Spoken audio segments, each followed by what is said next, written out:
백서 발간과 전당대회 개최 시기, 그리고 전당대회 룰 변경, 이런 여러 가지 지금 논란들이 벌어지고 있는데, 이런 모든 논란들이 지금 한동훈의 출마했을 경우에 유리하냐 불리하냐, 이런 부분에 초점이 맞춰지고 있는 것입니다. 한동훈을 빼고는 지금 국민의힘을 얘기할 수가 없는 그런 상황이 지금 계속 전개되고 있는 것이죠. 그러다 보니 당내에서도 지금 친한계가 점차 모양새를 갖추어 나가고 있습니다. 황우여 비대위원장이 전당대회 8월 개최 이 부분을 언급했죠. 그랬더니 한동훈에게 출마의 길을 터주기 위한 것이 아니냐, 이런 반발이 바로 터져 나왔죠. 그리고 또 경선 룰을 50대 50으로 해야 된다, 이런 주장이 나오니까 또 이번에는 친윤의 집단 반발로부터 한동훈을 보호하기 위한 것이 아니냐, 이런 말까지 나왔죠. 한마디로 말하면 온통 한동훈 타령이다, 이렇게도 얘기할 수 있을 것 같습니다.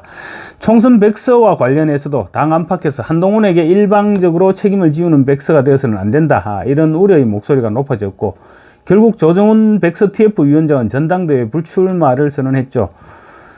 제가 어저께 방송에서 아마 조정훈은 오래 버티지 못할 것이다, 이렇게 말씀드렸는데 제 예측이 크게 빗나가지 않은 것 같습니다. 백서의 한동훈 책임론을 부각시킨 뒤에 자신이 이제 당권에 출마하겠다, 이런 그림을 그렸었던 것 같은데, 아마 친윤 이철규 의원과 손잡으면 뭔가 길이 열리지 않을까, 그렇게 생각했었던 모양입니다. 그런데 잘못된 판단이었다는 점을 뒤늦게 깨달은 것이죠. 한동훈의 출마 여부에 따라 전당대회가 지금 완전히 달라질 수밖에 없는 그런 분위기가 조성된 것입니다. 말 그대로 한동훈 대세론이 퍼지고 있는 것입니다. 어제 황우여 비대위원장과 상임고문단 오찬에서도 상임고문단은 사실상 한동훈 전 위원장의 손을 들어줬습니다. 백서 발간을 전당대회 이후에 하는 것이 좋겠다, 이런 식의 의견을 전달하고, 또 경선 룰 역시 외부 일반 국민들의 의견을 반영해야 된다, 이런 의견을 황우여 위원장에게 전달했습니다. 그래서 한동훈 전 위원장의 정치적 부담을 줄여줬다, 이런 평가를 받고 있습니다. 상임고문들은 총선 패배 분석을 위한 총선 백서가 자칫 특정인에 대한 책임을 묻는 듯한 낙인 방식으로 작성되는 것은 아니냐, 이런 오해가 생기고 있는 만큼 이 같은 우려를 방지하기 위해서라도 백서 출간을 전당대회 뒤로 미루는 것이 어떻겠느냐, 이런 의견을 황우여 위원장에게 전달했습니다. 유준상 상임고문은 오찬 후 이런 얘기를 했습니다. 특정인에 대한 책임을 지우는 게 백서의 성격이 돼서는 안 된다, 이렇게 얘기하면서 회의 분위기를 전달했는데요. 어떤 고문들은 좀 천천히 해라, 그런 얘기도 하고, 또 어떤 사람은 징비록같이 미래를 준비하는 성격의 백서를 만들어야 되지 않겠느냐, 이런 얘기를 했다고 전했습니다. 유홍수 상임고문도 백서는 언제든 발행해야 하지만 시기적으로 적절하지 않으니 전당대회를 넘겨서 뒤에 하는 것이 좋지 않겠느냐, 이렇게 말했습니다.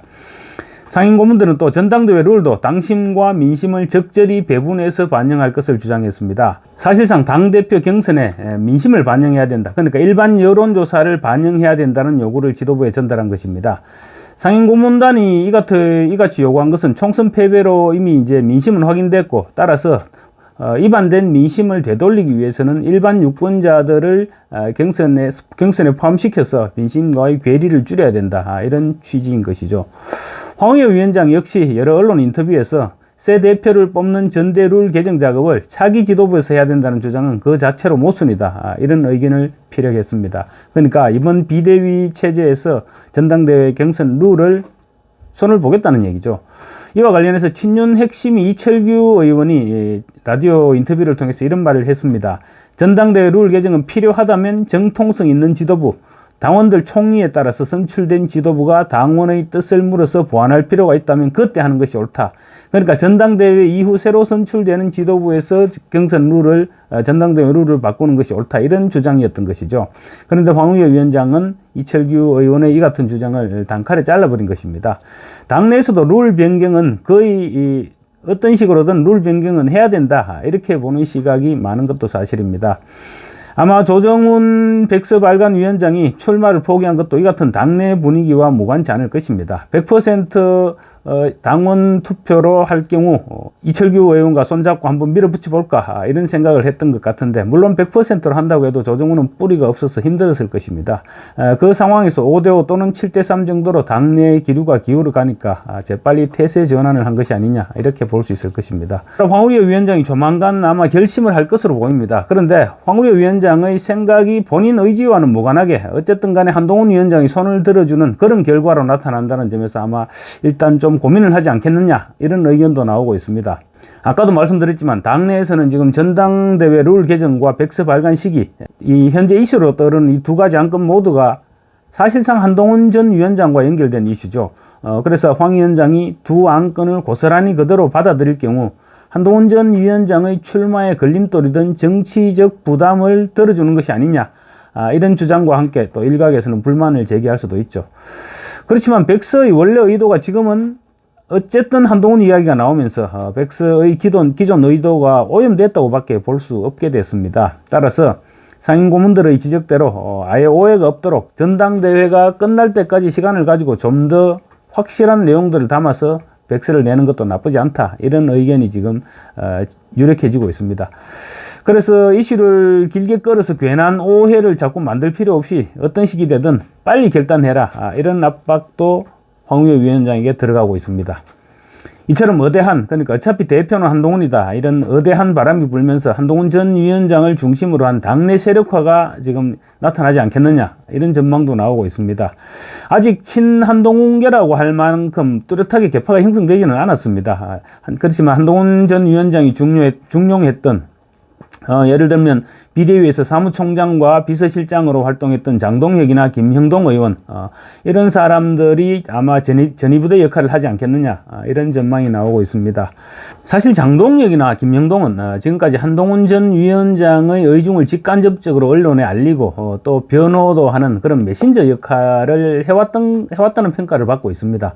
장동혁 의원의 경우 지난 16일 라디오 인터뷰에서 한동훈 전 위원장이 총선 때 내세웠던 2조 심판론이 총선 참패의 원인 중 하나다, 이렇게 주장하는 데 대해서 한동훈 전 위원장에게 유세 때는 와달라고 애걸복걸하던 사람들이 지금 와서는 오히려 그것 때문에 졌다고 하는 것은 적절치 않다, 이렇게 반박하기도 했습니다. 그리고 또 친한계로 분류될 수 있는 사람들은 국민의힘 전체 의석의 40% 정도를 차지하고 있는 초선 당선인입니다. 44명입니다. 이 사람들이 움직임을 주목해야 된다, 이런 의견도 있습니다. 초선 당선인들은 뭐 대부분 한동훈 전 위원장이 공천을 줬다고 볼 수 있겠죠. 그래서 잠재적인 친한계다, 이렇게 볼 수 있을 것입니다. 그래서 한동훈이 깃발을 올리면 뜻을 같이 할 사람들이 꽤 있지 않겠느냐, 이런 추측도 가능할 것 같습니다. 원외에서는 총선을 앞두고 한동훈 전 위원장이 영입했던 인사들 자연스럽게 친한 그룹으로 지금 분류되고 있습니다. 대표적인 것이 당 소장파 모임인 천목회입니다. 천목회는 멤버들이 한동훈 전 위원장에게 우호적인 반응을 보이는 멤버들이 꽤 많이 있습니다. 한 전 위원장의 1호 영입 인재였던 박상수 인천서갑입니다. 박상수 전 후보 등은 한동훈 전 위원장이 당권 도전 명분의 최대 걸림돌로 거론되는 총선 패배 책임론에 지금 무슨 소리냐, 왜 한동훈 혼자 총선 패배 책임을 져야 되느냐, 그런 얘기로 지금 한동훈 전 위원장의 정치적 공간을 넓혀주고 있다, 이런 평가를 받고 있습니다. 그리고 또 이와는 별개로 당내에서 어대한 바람이 불면서 친윤 진영의 고민도 깊어지고 있습니다. 한동훈 전 위원장과의 관계 설정 문제 때문이죠. 이미 한동훈의 출마는 기정사실화 되어가고 있고 출마할 경우 한동훈에게 지지가 쏠릴 것으로 또 전망이 되고 있습니다. 그런데 지난 18일 정부의 KC 미인정 직구 제한 추진 방안을 비판했던 한동훈 전 위원장의 입장을 보면 입지를 아마 비윤으로 설정한다, 그런 분석이 가능할 것 같습니다. 그래서 친윤 진영에서 고민하는 부분이 만약 한동훈 전 위원장이 당권을 잡는다면 윤석열 대통령과 거리두기 행보에 나서지 않겠느냐, 그런 부분을 고민하고 있는 것입니다. 친윤계의 고민은 그런데 한동훈 전 위원장을 막을 방법이 없다는 것입니다. 여권에서는 지금 뭐 권성동, 권영세, 윤재옥 이런 사람들이 친윤계 당권 주자로 분류는 되고 있습니다. 그렇지만 이 사람들 아직 특별한 움직임을 보이고 있지도 않고 또 설령 움직인다고 하더라도 한동훈을 저지하기에는 역부족이라는 평가가 뭐 대체적이죠. 그래서 현실적으로 가장 가능성 있는 방법은 친윤계가 당 최고위원회 다수 진입해서 한동훈 위원장을 견제하는 방법입니다. 여권의 인적 구성이 친윤계 중심으로 짜여져 있다, 이런 점에서 볼 때 물론 가능한 시나리오죠. 그렇지만 바람직한 방향은 아닙니다. 여당 대표와 지도부가 사사건건 충돌한다면 대통령의 국정 운영에 지장이 초래될 수밖에 없겠죠. 가장 바람직한 방법은 한동훈과 친윤계가 적극적으로 갈등을 봉합하는 것입니다. 가능성이 없지는 않습니다. 현재 대통령실은 한동훈 전 위원장에게 일단 공을 넘긴 채 기다리고 있다. 그런 상황입니다. 따라서 한동훈 전 위원장이 출마를 선언하기에 앞서 윤석열 대통령을 만날 가능성 배제할 수 없을 것입니다. 아직 윤석열 대통령 임기가 3년이나 남은 상황에서 대통령과 대립각을 세울 경우 당을 이끌어가기도 쉽지 않습니다. 또 바람직하지도 않습니다. 정치는 생물이라고 그러죠. 어제의 적이 오늘의 동지가 되고 오늘의 동지가 또 내일은 어떤 모습으로 만날지 아무도 모릅니다. 윤석열과 한동훈은 역시 마찬가지죠. 불과 반년 전까지만 해도 한동훈은 윤석열의 최측근이었죠.